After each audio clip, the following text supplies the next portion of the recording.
Hello friends, दास्तान जुर्म की कहानी के इस एपिसोड में आप सभी का स्वागत है। हम सभी के मन में अपनी लाइफ को लेकर कुछ सपने, कुछ अरमान होते हैं। हम सभी एक अच्छी लाइफ स्टाइल और एक अच्छा लाइफ पार्टनर और एक अच्छा कैरियर चाहते हैं और अपने सपनों को पूरा करने के लिए पूरी कोशिश करते हैं। लेकिन जैसा हम चाहते हैं हमेशा वैसा होता नहीं है। आज की कहानी में हम देखेंगे कि प्लानिंग के अनुसार मनचाही ज़िंदगी हासिल करने के बाद भी कैसे किस्मत का खेल पलट जाता है। जहां दुख और परेशानी की सबसे कम गुंजाइश होती है, वहां पर भी क्राइम अपना पैर कैसे जमा लेता है।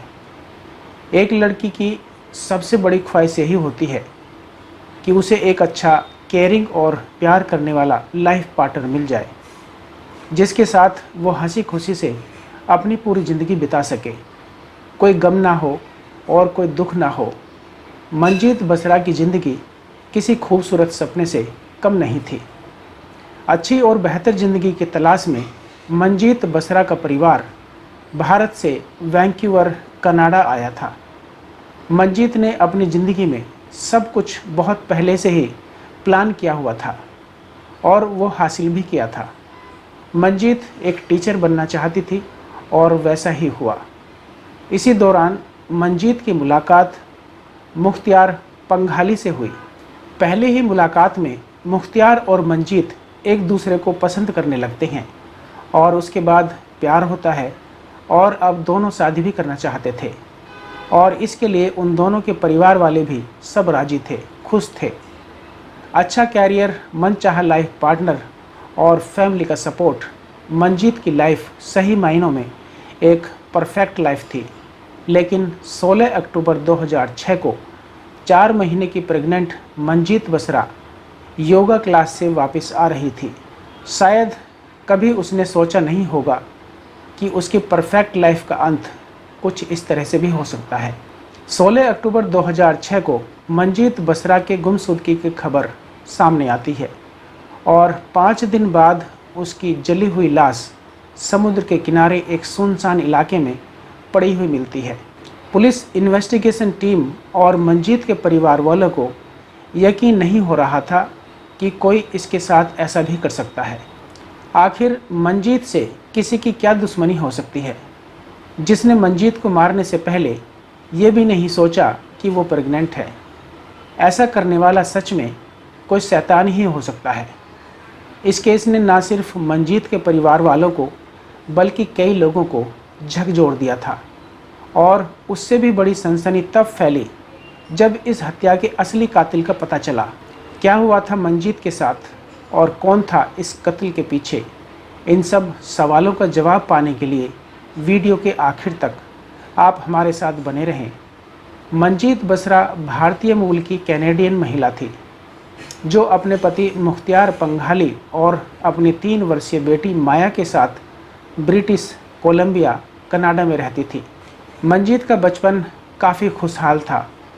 हर लड़की की तरह मंजीत के भी कुछ अपने सपने थे और कुछ अरमान थे। उसने बहुत पहले से ही सोच लिया था कि उसे टीचर बनना है, जिसके लिए मंजीत ने यूनिवर्सिटी से टीचर बनने की पढ़ाई की और वो टीचर बन गई। इसी बीच मंजीत की मुलाकात मुख्तियार से होती है। मुख्तियार भी मंजीत की तरह टीचर बनने के अपने कैरियर को पूरा करने कनाडा पढ़ाई करने आया था। मुख्तियार दिखने में काफ़ी हैंडसम और खुश मिजाज इंसान था। मंजीत मुख्तियार को पसंद करती थी। मुख्तियार भी मंजीत को पसंद करता था। जब दोनों के परिवार वालों को पता चला कि वो दोनों शादी करना चाहते हैं तो दोनों ही परिवार के लोग काफ़ी खुश थे। मंजीत के परिवार वालों को भरोसा था कि मुख्तियार एक अच्छा और जिम्मेदार लड़का है तो वो उनकी बेटी को हमेशा खुश रखेगा। 1997 में मुख्तियार और मंजीत ने शादी कर ली थी। उनके परिवार वालों की नज़र में वो एक परफेक्ट जोड़ी थी। लेकिन कुछ सालों बाद ही मंजीत को अपनी शादीशुदा ज़िंदगी में प्रॉब्लम आने लगी जब उसके पति मुख्तियार का असली चेहरा उसके सामने आया। मुख्तियार एक कंजर्वेटिव फैमिली से बिलोंग करता था और उसकी सोच भी कुछ वैसी ही थी।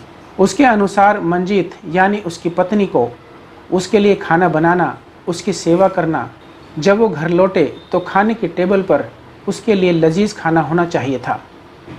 मंजीत मुख्तियार के इस बर्ताव से काफ़ी परेशान थी। मंजीत एक मजबूत इरादे वाली और मेहनती लड़की थी। उसने अपनी लाइफ में सब कुछ प्लान पहले से ही करके रखा था और वो अचीव भी उसने किया था। उसने कभी सोचा नहीं था कि मुख्तियार के ख्यालात कुछ ऐसे भी हो सकते हैं। जब मंजीत ने अपनी शादीशुदा ज़िंदगी में आई इन मुश्किलों के बारे में अपनी बहन और अपने दोस्तों के साथ शेयर किया तो सभी ने उसे यही कहा कि ये उसके रिश्ते की शुरुआती दिन है और इसमें कुछ ना कुछ झगड़े होते ही रहते हैं। थोड़ा पेशेंस रखने की ज़रूरत है, सब कुछ बाद में ठीक हो जाएगा। और सब ने मंजीत की इस बात पर ज़रा सा भी ध्यान नहीं दिया। मंजीत ने जिस तरह से अपनी लाइफ की प्लानिंग की थी, कुछ वैसे ही उसने अपनी प्रेगनेंसी को लेकर भी प्लानिंग कर रखी थी। वो माँ बनना चाहती थी और 6 साल बाद उसका ये सपना भी पूरा हुआ। 2003 में मंजीत ने एक बेटी को जन्म दिया जिसका नाम उसने माया रखा था। मंजीत और मुख्तियार दोनों काफ़ी खुश थे। वो ज़्यादा से ज़्यादा समय माया के साथ ही बिताता था। मुख्तियार अपनी बेटी से बहुत ज़्यादा प्यार करता था और उसकी केयर भी करता था। सभी लोगों को लगा कि मंजीत की मैरिड लाइफ में जो मुश्किलें थी वो अब शायद ख़त्म हो चुकी हैं, लेकिन ये तो बस शुरुआत थी। माया के जन्म के बाद मुख्तियार और भी ज़्यादा ड्रिंक करने लगा था। वो देर रात तक ड्रिंक करता रहता था और बाहर ही रहता था, और जब घर आता तो एक्सपेक्ट करता कि उसकी बीवी खाना बनाकर उसका इंतज़ार कर रही हो। लेकिन मंजीत डिलीवरी के बाद केयर और सहारा चाहती थी। वो अपने पति के इस बर्ताव से काफ़ी टूट चुकी थी। मुख्तियार देर रात तक बाहर रहता था और सवाल पूछने पर वो उल्टा मंजीत से झगड़ा किया करता था।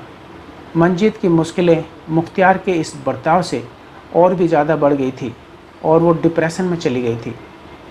मंजीत ने जो ख्वाब देखे थे, जो सपने संजोए थे, वो उसकी आंखों के सामने ही टूटकर बिखर रहे थे। अब उसे सब समझ आ चुका था कि उसने कितनी बड़ी गलती कर दी है मुख्तियार को समझने में। फिर से वो मुख्तियार के साथ अपने सपनों को जीना चाहती थी।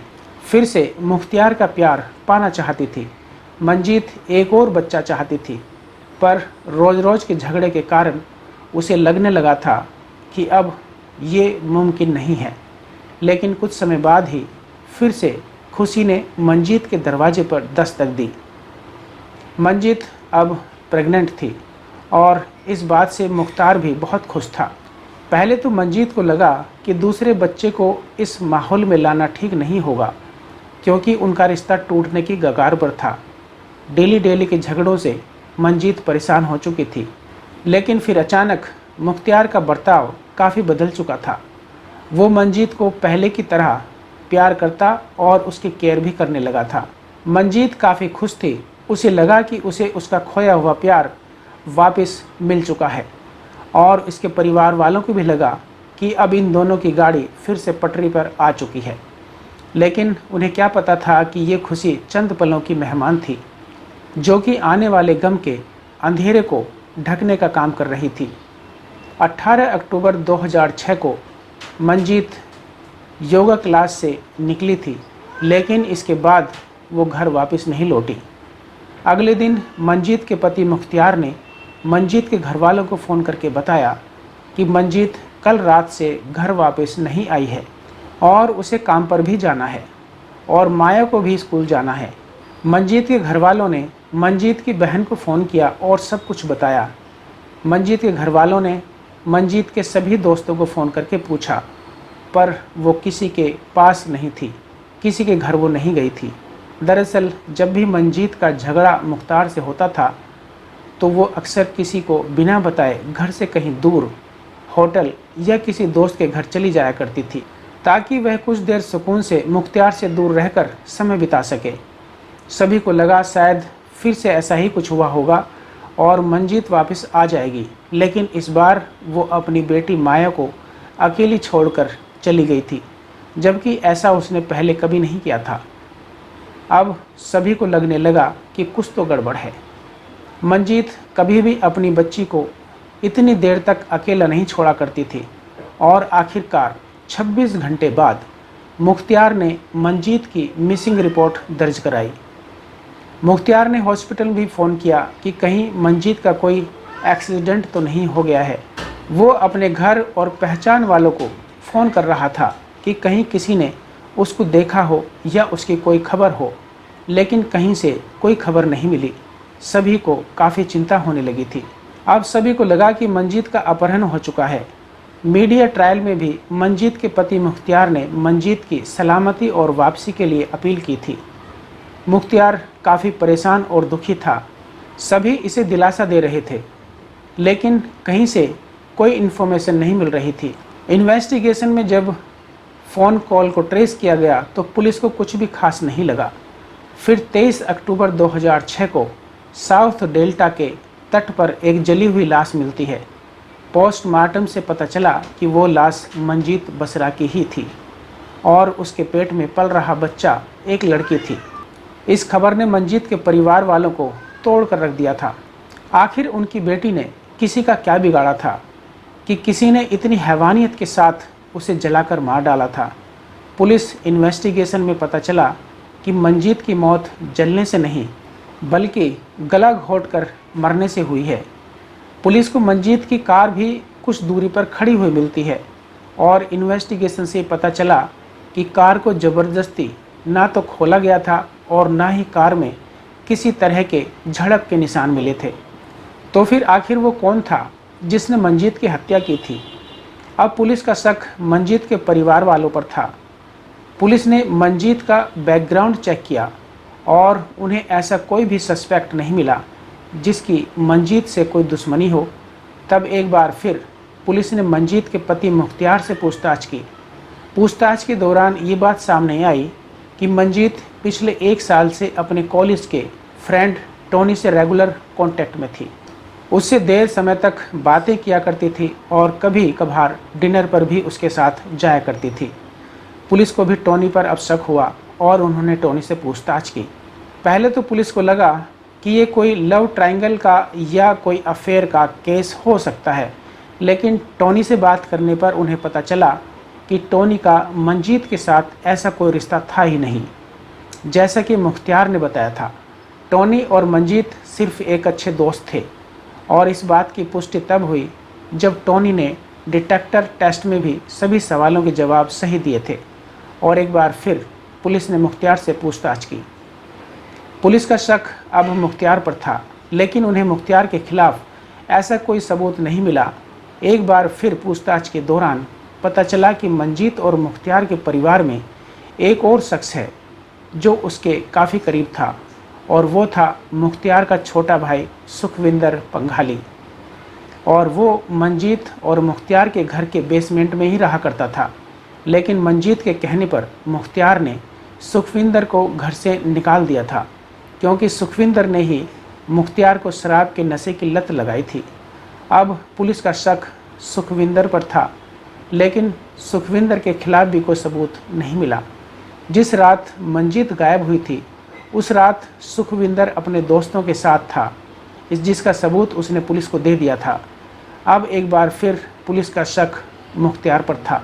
मुख्तियार ने मंजीत के कहने पर अपने भाई को घर से निकाल दिया था, जिसके कारण मुख्तियार के मन में मंजीत के लिए नफरत थी। और अब धीरे धीरे मुख्तियार और मंजीत की मैरिड लाइफ का सच सबके सामने आ चुका था। सबको पता चल चुका था कि मुख्तियार और मंजीत का रिश्ता सिर्फ ऊपर से देखने में अच्छा लगता है, जबकि उनका रिश्ता तो टूटने की कगार पर पहुंच गया था। लेकिन फिर भी ये कोई पुख्ता सबूत नहीं था कि मुख्तियार को प्राइम सस्पेक्ट बनाया जा सके। ऊपर से मंजीत के परिवार वालों और दोस्तों को भी मुख्तियार पर काफ़ी भरोसा था और उनके लिए मुख्तियार एक बहुत बड़े दुख को बर्दाश्त कर रहा था। ऐसे में पुलिस को कोई भी लीड नहीं मिल रही थी। एक बार फिर पुलिस ने सभी सबूत की जांच अच्छे से की। जांच में पता चला कि कार की सीट काफ़ी पीछे की तरफ खिसकाई गई है, जिससे लग रहा था कि कोई 6 फुट लंबा इंसान ही ऐसा कुछ कर सकता है। यानी मंजीत खुद ये गाड़ी चलाकर यहाँ नहीं लाई थी। दूसरी बात ये कि मुख्तियार ने अपने बयान में मंजीत के योग क्लासेस की जो लोकेशन बताई थी वो गाड़ी उसी एरिया के पास खड़ी हुई थी, जबकि असल में मंजीत की योग क्लास मुख्तियार के बताए लोकेशन के ठीक अपोजिट साइड में 25 किलोमीटर दूर थी। मुख्तियार का झूठ यहाँ पकड़ा जाता है। ये कोई इत्तेफाक तो नहीं हो सकता कि जहाँ मुख्तियार को लग रहा था कि यहाँ योग क्लासेस है, गाड़ी वहीं पर मिले। अब पुलिस का शक गहरा हो गया था। उसने मुख्तियार के फ़ोन की लोकेशन और कॉल की छानबीन की तो पता चला कि मुख्तियार के पास मंजीत का ही सेल फ़ोन है, जिसमें वो अपना सिम डालकर चला रहा था। यानी कि रात को मंजीत घर वापस आई थी और मुख्तियार से भी मिली थी, इसलिए मुख्तियार के पास मंजीत का सेल फ़ोन था। अब तक मुख्तियार ने जो भी बयान दिए थे वो सब झूठ साबित हो रहे थे और फिर आखिरकार पुलिस के हाथों एक पुख्ता सबूत मिला। उन्हें सीसीटीवी कैमरे में मुख्तियार अपने घर के पास वाले गैस स्टेशन से पुराना न्यूज़पेपर और लाइटर खरीदते हुए देखा गया था। मुख्तियार सिगरेट नहीं पीता था और आखिर वो एक पुराना न्यूज़पेपर क्यों खरीदेगा? इससे साफ जाहिर था कि उसे जलाने के लिए उसने न्यूज़पेपर खरीदे थे। अब पुलिस के हाथ पुख्ता सबूत लग चुके थे। पुलिस ने तुरंत एक्शन लिया और 6 महीने बाद 12 मार्च 2006 को पुलिस ने मुख्तियार को मंजीत बसरा के मर्डर केस में गिरफ्तार कर लिया। पहले तो मुख्तियार ने खुद को निर्दोष बताया, लेकिन फिर पुलिस की शक्तियों के सामने वो टूट गया और सारा सच सामने आ गया और आखिरकार मुख्तियार ने अपना जुर्म कबूल किया। मुजरिम अब पकड़ा जा चुका था, लेकिन कई सवाल अभी भी बाकी थे। आखिर क्या हुआ था 16 अक्टूबर की उस रात को? क्यों मुख्तियार पंघाली ने अपनी प्रेग्नेंट पत्नी को इतनी बेरहमी से जलाकर मार दिया था और अपनी 3 साल की मासूम बच्ची के सर से उसकी मां का साया हमेशा हमेशा के लिए छीन लिया था? मुख्तियार ने बताया कि मंजीत की योग क्लासेस के बाद मुख्तियार उसे घर लाया था। मुख्तियार और मंजीत के बीच फिर झगड़ा हुआ और गुस्से में मुख्तियार ने मंजीत का गला घोंटकर उसे मार डाला। फिर उसकी लाश को साउथ डेल्टा के डेल्टा पोर्ट बीच के सुनसान इलाके में ले जाकर जला दिया था ताकि कोई सबूत पुलिस को ना मिल सके। मार्च 2011 को मीडिया बयान के अनुसार हत्या की कोई भी ठोस वजह सामने नहीं आई थी, लेकिन इन्वेस्टिगेशन के दौरान मुख्तियार ने इस अपराध को अंजाम देने की जो वजह बताई उसे सुनकर सभी हैरान रह गए थे। मुख्तियार पंघाली ने बताया कि उसके मन में मंजीत के लिए बहुत ज़्यादा नफ़रत थी। मुख्तियार मंजीत से नफ़रत करने लगा था। ये सुनकर मंजीत और मुख्तियार पंघाली के घर वालों और दोस्तों को बहुत बड़ी हैरानी हुई, जिसे वो एक परफेक्ट जोड़ी समझते थे। जिस मुख्तियार को अभी तक उसकी पत्नी के चले जाने के दुख में दिलासा दे रहे थे, वही असली कातिल निकला। मुख्तियार पंघाली ने उसे मारते वक्त ये भी नहीं सोचा कि वो प्रेग्नेंट है और एक 3 साल की बच्ची की मां है। नवंबर 2010 में मुख्तियार पंघाली को मंजीत बसरा मर्डर केस में दोषी माना गया। उसके ऊपर 2nd डिग्री मर्डर के चार्जेस लगाए गए। मंजीत और मुख्तियार की इकलौती 3 साल की बेटी माया की फुल कस्टडी मंजीत की बहन जैस्मिन को मिली। फरवरी 2011 को मुख्तियार पंघाली को उम्र कैद की सज़ा सुनाई गई। मार्च 2022 में मंजीत बसरा के जीवन और मर्डर केस पर आधारित till death do us part the murder of Manjit Basra नामक एक वेब सीरीज भी अनाउंस की गई थी। तो ये थी आज की बहुत ही दर्दनाक कहानी, जिसे सुनकर किसी का भी दिल दहल सकता है। इस कहानी को सुनाने का मकसद किसी का दिल दुखाना या किसी को परेशान करना बिल्कुल नहीं है, बल्कि आपको जागरूक और सचेत करना है। दास्तानी जुर्म भी बाकी है। हम जल्दी ही फिर लौटेंगे एक और नई कहानी के साथ। तब तक आप अपना और अपनों का ख्याल रखें। हमारी ये कहानी आपको पसंद आई हो तो चैनल को सब्सक्राइब करें, वीडियो को लाइक और शेयर करें। नीचे कमेंट बॉक्स में अपनी राय और सुझाव ज़रूर दें। बहुत बहुत धन्यवाद।